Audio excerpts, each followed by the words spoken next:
Although my parents had never said anything to me about it, it was really no surprise that my parents' friends were all pretty judgmental. It was easy to think that those views would be shared by my parents. If they had said anything derogatory about Raven or her mother, I would have said something immediately. I tried to reassure Raven that everything would be okay, and although I'd seen her visibly relax when I said something, the feeling didn't last long. The only thing that would permanently ease her nervousness was for us to make it through this dinner tonight. I don't want to leave a bad impression on your parents or on Bianca.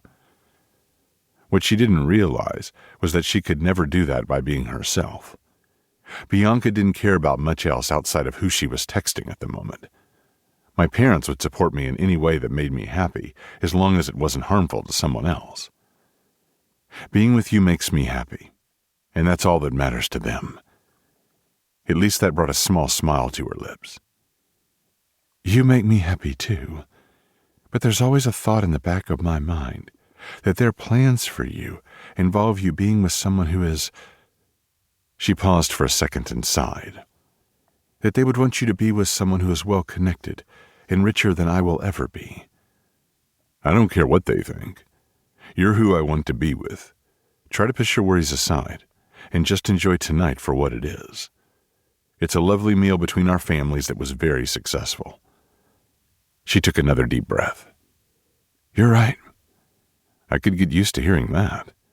Hearing what? That I'm right. She lightly slapped her hand against my chest before she giggled. I grinned. I enjoyed making her happy, and couldn't deny that it felt good to put a smile on her face. Feeling better? I asked. Yes, but is that a shock?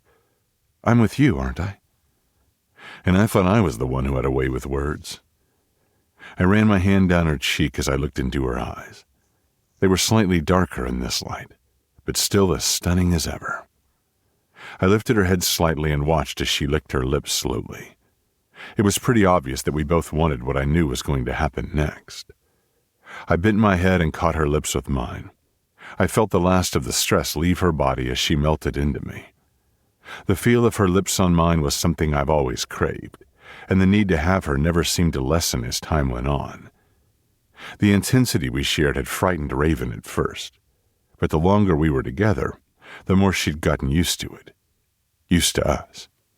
When our kiss naturally broke apart, I brought her back to my chest and enjoyed the feel of her touch just above my heart. I wished that there were no clothes between us, but I would take all that I could get right now. I tightened my hold on her before I looked up from where she was hugging me and back into the house. What I found surprised me. Clarissa and my father were standing close together and talking to one another, and the conversation looked anything but friendly. I couldn't hear them through the closed door, so they weren't screaming, but they both looked pissed. Had something happened when Raven and I left the dinner table? But if it had, why weren't my mom and Bianca there? They would have been witnesses, and I'm sure they wouldn't have just sat by and let this continue. At the very least, someone would have alerted both me and Raven. No, this wasn't something that stemmed from tonight's dinner. Raven's mother and my father were heatedly talking about something that didn't occur tonight. But what could it be?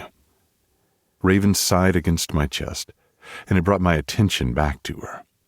It felt good to alleviate some of the stress she was feeling. I smiled as I realized that I felt more in love with her tonight. When I looked at the doorway again, Clarissa and my father weren't standing there anymore.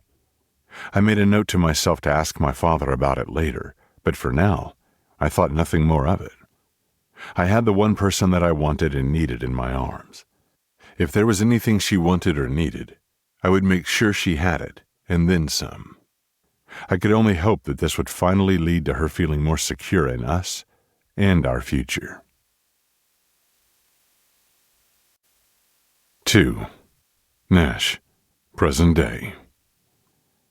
I'd enjoyed the memory of the time that my family and Raven's mother came together to share a meal.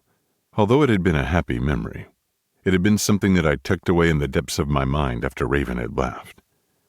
It sucked that I hadn't gotten the real story on what happened between Clarissa and my father. Why it reappeared in my mind now was a complete mystery, though. As I was wondering about that,